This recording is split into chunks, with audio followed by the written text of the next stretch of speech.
Chhattha Saṅgāyana, the Six Dhamma Councils.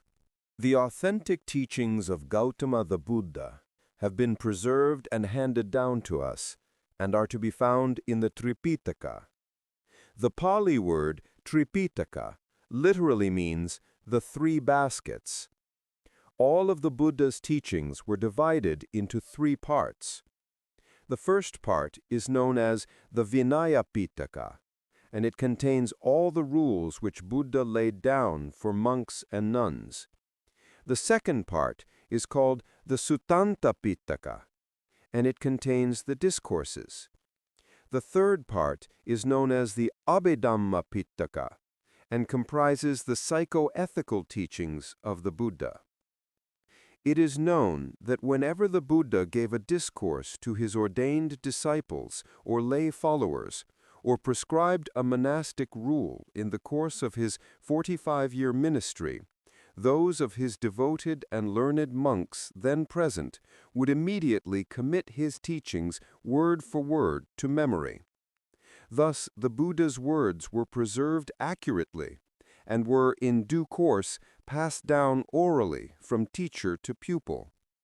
Some of the monks who had heard the Buddha preach in person were Arahants, and so by definition pure ones, free from passion, ill will, and delusion, and therefore was without doubt capable of retaining perfectly the Buddha's words. Thus they ensured that the Buddha's teachings would be preserved faithfully for posterity. Even those devoted monks who had not yet attained arahanthood, but had reached the first three stages of sainthood and had powerful retentive memories, could also call to mind word for word what the Buddha had preached, and so could be worthy custodians of the Buddha's teachings. One such monk was Ananda, the chosen attendant and constant companion of the Buddha during the last 25 years of his life. Ananda was highly intelligent and gifted with the ability to remember whatever he had heard. Indeed, it was his express wish that the Buddha always relate all of his discourses to him, and although he was not yet an arahant, he deliberately committed to memory word for word all the Buddha's sermons with which he exhorted monks, nuns, and his lay followers. The combined efforts of these gifted and devoted monks made it possible for the Dhamma and Vinaya, as taught by the Buddha, to be preserved in its original state. The Pali Tipitaka and its allied literature exist as a result of the Buddha's discovery of the noble and liberating path of the pure Dhamma. This path enables all those who follow it to lead a peaceful and happy life. Indeed, in this day and age, we are fortunate to have the authentic teachings of the Buddha preserved for future generations through the conscientious and concerted efforts of his ordained disciples down through the ages. The Buddha had said to his disciples that when he was no longer amongst them, that it was essential that the Sangha should come together for the purpose of collectively reciting the Dhamma precisely as he had taught it. In compliance with this instruction, the first elders duly called the council and systematically ordered all the Buddhist discourses and monastic rules, and then faithfully recited them word for word in concert.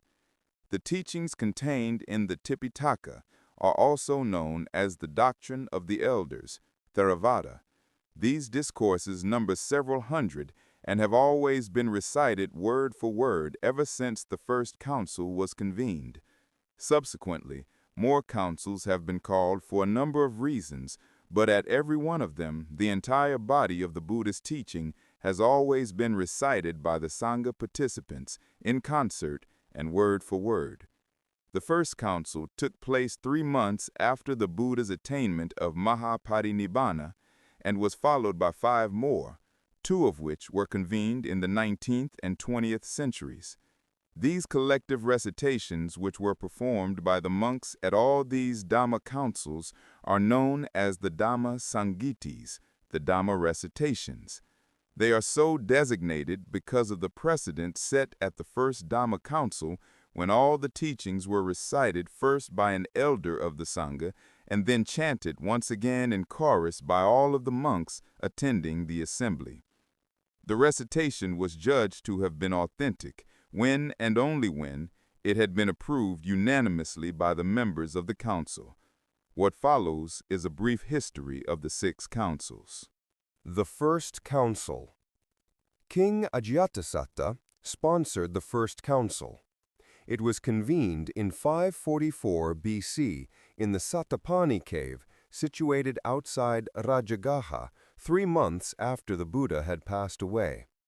A detailed account of this historic meeting can be found in the Theravāda of the Vinaya Pitaka. According to this record, the incident which prompted the elder Mahakassapa to call this meeting was his hearing a disparaging remark about the strict rule of life for monks. This is what happened. The monk Subhadda, a former barber who had ordained late in life, upon hearing that the Buddha had expired, voiced his resentment at having to abide by all the rules for monks laid down by the Buddha. Many monks lamented the passing of the Buddha and were deeply grieved. However, the elder Mahakassapa heard Subhadda say, "Enough, your reverences, do not grieve, do not lament. We are well rid of this great recluse, the Buddha. We were tormented when he said, 'This is allowable to you, this is not allowable to you.' But now we will be able to do as we like, and we will not have to do what we do not like." Mahakassapa was alarmed by this remark and feared that the Dhamma and the Vinaya might be corrupted and not survive intact if other monks were to behave like Subhadda and interpret the Dhamma and the Vinaya rules as they pleased. To avoid this, he decided that the Dhamma must be preserved and protected. To this end, after gaining the Sangha's approval, he called to council 500 Arahants. Ananda was to be included in this, provided he attained Arahanthood by the time the council convened. With the elder Mahakassapa presiding, the 500 Arahant monks met in council during the rainy season. The first thing Mahakassapa did was to question the foremost expert on the Vinaya of the day, Venerable Upali, on the particulars of the monastic rule. This monk was well qualified for the task, as the Buddha had taught him the whole of the Vinaya himself. First of all, the elder Mahakassapa asked him specifically about the ruling on the first offense, parayika, with regard to the subject, the occasion, the individual introduced, the proclamation, the repetition of the proclamation, the offense, and the case of non-offense. Upali gave knowledgeable and adequate answers, and his remarks met with the unanimous approval of the presiding Sangha. Thus, the Vinaya was formally approved. The elder Mahakassapa then turned his attention to Ananda, in virtue of his reputable expertise in all matters connected with the Dharma. Happily, the night before the council was to meet, Ananda had attained arahantship and joined the council. The elder Mahakassapa, therefore, was able to question him at length with complete confidence about the Dharma, with specific reference to the Buddha's sermons. This interrogation on the Dharma sought to verify the place where all the discourses were first preached and the person to whom they had been addressed. Ananda, aided by his word-perfect memory, was able to answer accurately, and so the discourses met with the unanimous approval of the Sangha. This first council also gave its official seal of approval for the closure of the chapter on the minor and lesser rules, and approval for their observance. It took the monks 7 months to recite the whole of the Vinaya and the Dhamma, and those monks sufficiently endowed with good memories retained all that had been recited.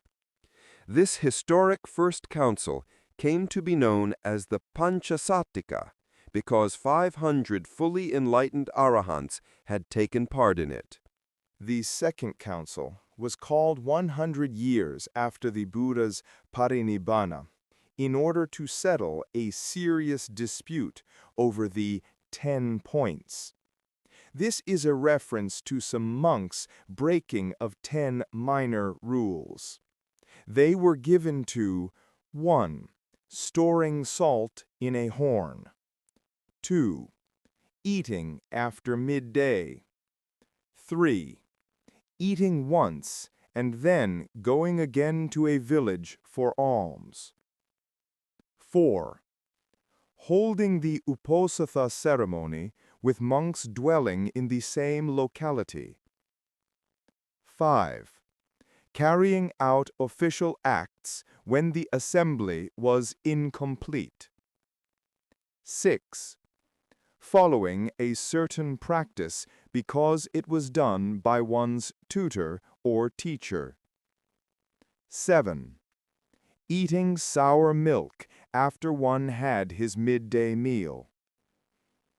8. Consuming strong drink before it had been fermented.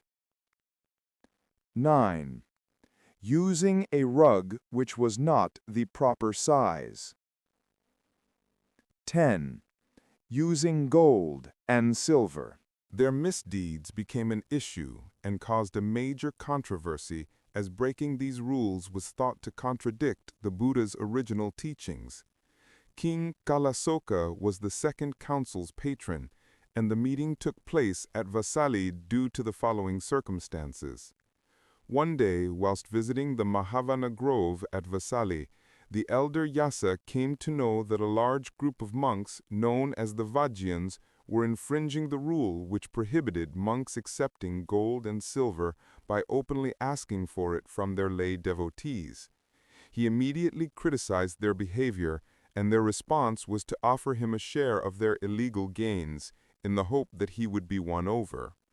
The elder Yasa, however, declined and scorned their behavior. The monks immediately sued him with a formal action of reconciliation, accusing him of having blamed their lay devotees. The elder Yasa accordingly reconciled himself with the lay devotees, but at the same time convinced them that the Vajjayan monks had done wrong by quoting the Buddha's pronouncement on the prohibition against accepting or soliciting for gold and silver. The laymen immediately expressed their support for the elder Yasa and declared the Vajjayan monks to the wrongdoers and heretics, saying, "The elder Yasa alone is the real monk and Sakya's son. All the others are not monks, not Sakya's sons." The stubborn and unrepentant Vajjayan monks then moved to suspend the venerable Yasa Thera without the approval of the rest of the Sangha, when they came to know of the outcome of his meeting with their lay devotees. The elder Yasa, however, escaped their censure and went in search of support from monks elsewhere who upheld his orthodox views on the Vinaya. 60 forest-dwelling monks from Pava and 80 monks from the southern regions of Avanti, who were of the same view, offered to help him to check the corruption of the Vinaya.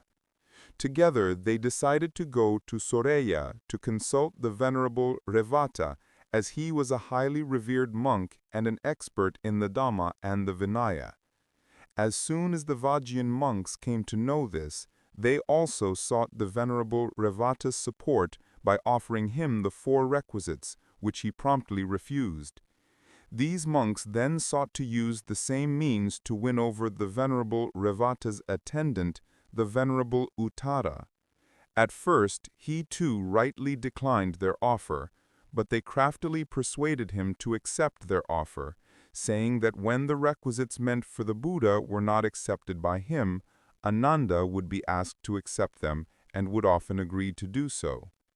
Uttara changed his mind and accepted the requisites. Urged on by them, he then agreed to go and persuade the venerable Revata to declare that the Vajjayan monks were indeed speakers of the truth and upholders of the Dhamma. The venerable Revata saw through their ruse and refused to support them. He then dismissed Uttara.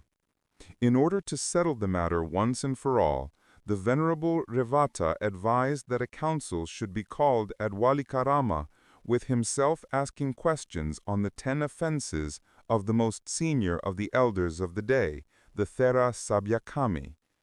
Once his opinion was given, it was to be heard by a committee of 8 monks and its validity decided by their vote.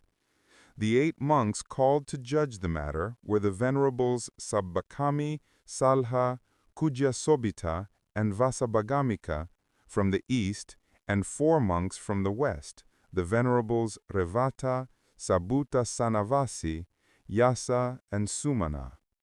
They thoroughly debated the matter with Revata as the questioner and Sabbakami answering his questions. After the debate was heard, the 8 monks decided against the Vajjian monks, and their verdict was announced to the assembly.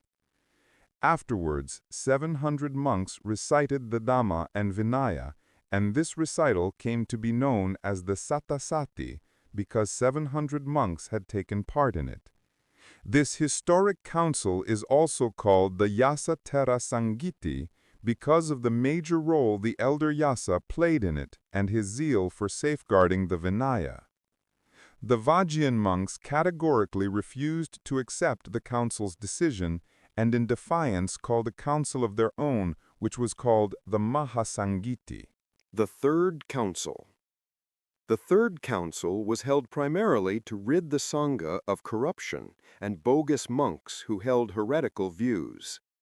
The council was convened in 326 BC at Ashoka Rama in Pataliputta under the patronage of Emperor Ashoka.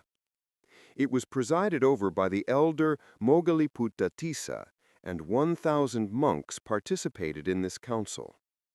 Tradition has it that Ashoka had won his throne through shedding the blood of all his father's sons, save his own brother, Tissa Kumara, who eventually got ordained and achieved arahantship. Ashoka was crowned in the 218th year after the Buddha's Mahaparinibbana. At first, he paid only token homage to the Dhamma and the Sangha, and also supported members of other religious sects, as his father had done before him. However, all this changed when he met the pious novice monk Nigrodha, who preached him the Appamada Vagha. Thereafter, he ceased supporting other religious groups, and his interest in and devotion to the Dhamma deepened. He used his enormous wealth to build, it is said, 84,000 pagodas and viharas, and to lavishly support the bhikkhus with the 4 requisites. His son Mahinda and his daughter Saṅgāyanas were ordained and admitted to the Sangha. Eventually, his generosity was to cause serious problems within the Sangha. In time, the order was infiltrated by many unworthy men holding heretical views and who were attracted to the order because of the emperor's generous support and costly offerings of food, clothing, shelter, and medicine. Large numbers of faithless, greedy men espousing wrong views tried to join the order but were deemed unfit for ordination. Despite this, they seized the chance to exploit the emperor's generosity for their own ends, and donned robes and joined the order without having been ordained properly. Consequently, respect for the Sangha diminished. When this came to light, some of the genuine monks refused to hold the prescribed purification or uposatha ceremony in the company of the corrupt heretical monks. When the emperor heard about this, he sought to rectify the situation and dispatched one of his ministers to the monks with the command that they perform the ceremony. However, the emperor had given the minister no specific orders as to what means were to be used to carry out his command. The monks refused to obey and hold the ceremony in the company of their false and thieving companions, or Teyasamvasaka. In desperation, the angry minister advanced down the line of seated monks and, drawing his sword, beheaded all of them, one after the other, until he came to the king's brother, Tissa, who had been ordained. The horrified minister stopped the slaughter and fled the hall and reported back to the emperor. Ashoka was deeply grieved and upset by what had happened and blamed himself for the killings. He sought the Theravāda Tisa's council. He proposed that the heretical monks be expelled from the order and a third council be convened immediately. So it was that in the 17th year of the emperor's reign, the third council was called. Theravāda Tisa headed the proceedings and chose 1,000 monks from the 60,000 participants for the traditional recitation of the Dhamma and the Vinaya, which went on for 9 months. The emperor himself questioned monks from a number of monasteries about the teachings of the Buddha. Those who held wrong views were exposed and expelled from the Sangha immediately. In this way, the Bhikkhu Sangha was purged of heretics and bogus bhikkhus. This council achieved a number of other important things as well. The elder Moggaliputta Tissa, in order to refute a number of heresies and ensure the Dhamma was kept pure, complied a book during the council called the Kathavatu. This book consists of 23 chapters and is a collection of discussion, or kataha, and refutations of the heretical views held by various sects on matters philosophical. It is the 5th of the 7 books of the Abhidhamma Pitaka.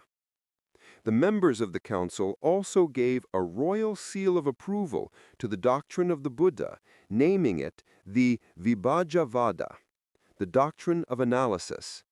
It is identical with the approved Theravāda doctrine. One of the most significant achievements of this Dhamma assembly, and one which was to bear fruit for centuries to come, was the emperor's sending forth of monks well versed in the Buddha's Dhamma and Vinaya, who could recite all of it by heart to teach it in 9 different countries. These Dhammadutta monks included the Venerable Majjhantika Thera, who went to Kashmir and Gandhara. He was asked to preach the Dhamma and establish an order of monks there.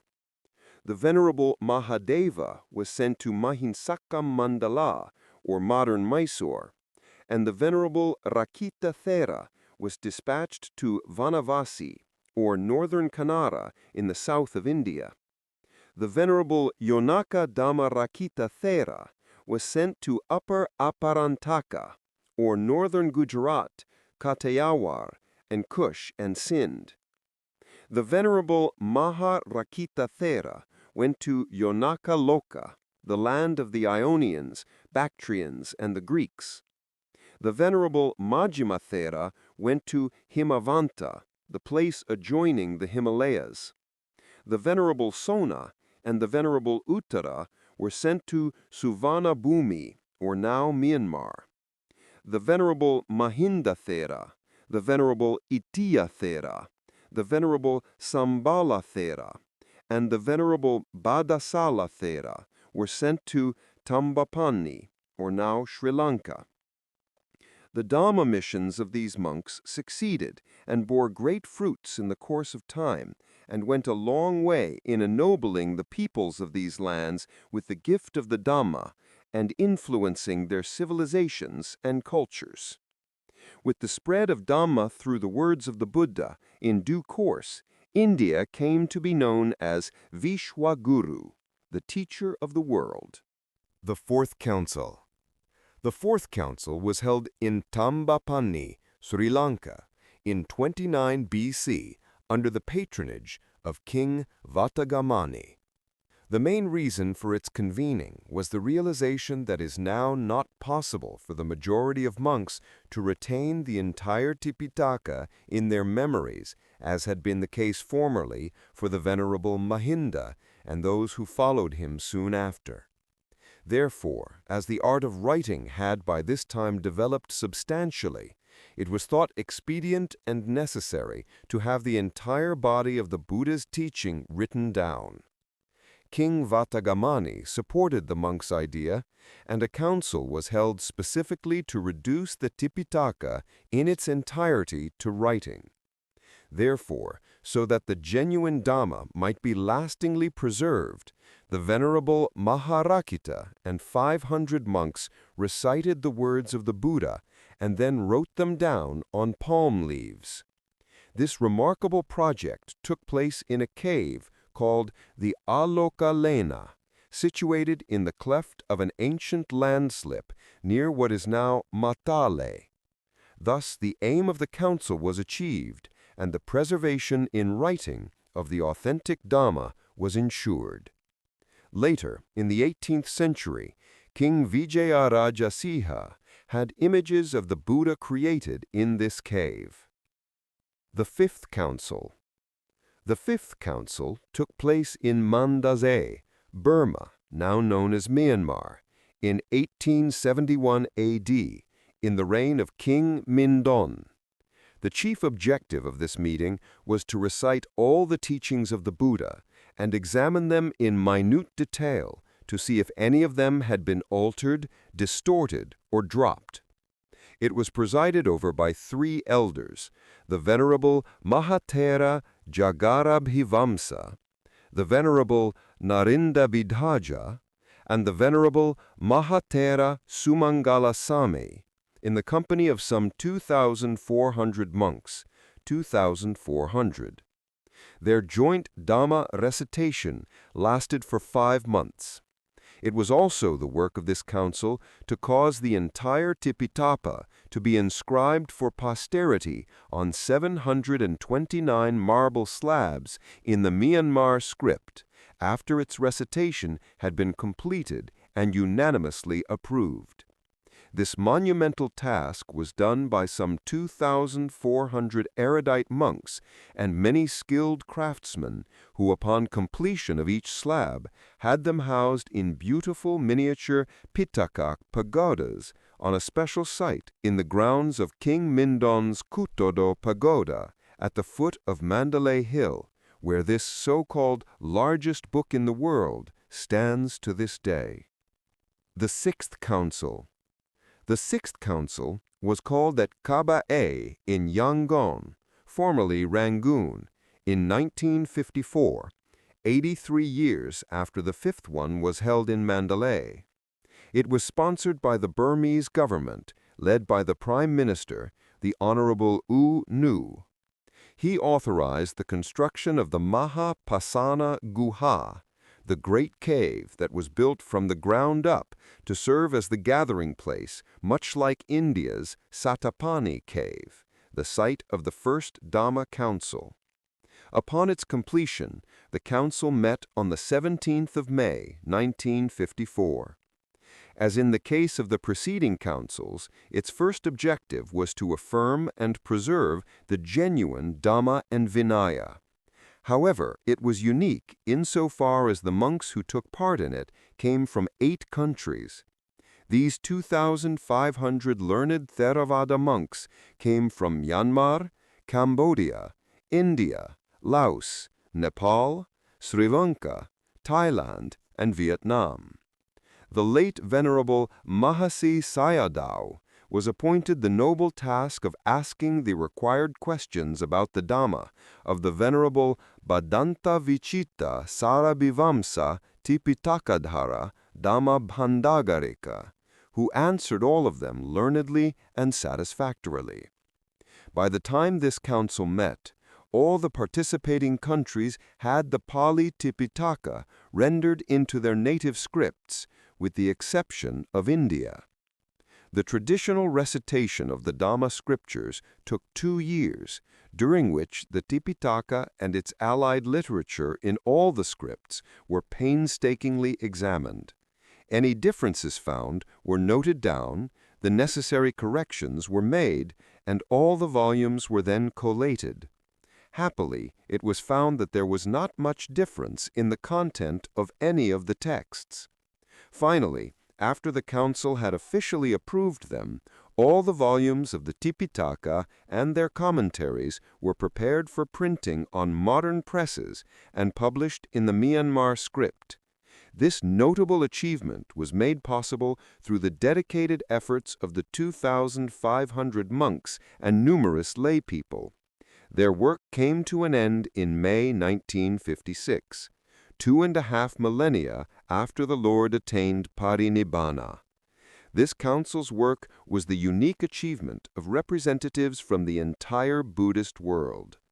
The version of the Tipitaka which it undertook to produce has been recognized as being true to the pristine teachings of Gautama, the Buddha, and the most authoritative rendering of them to date. The volumes printed after the 6th Saṅgāyana were printed in Myanmar script.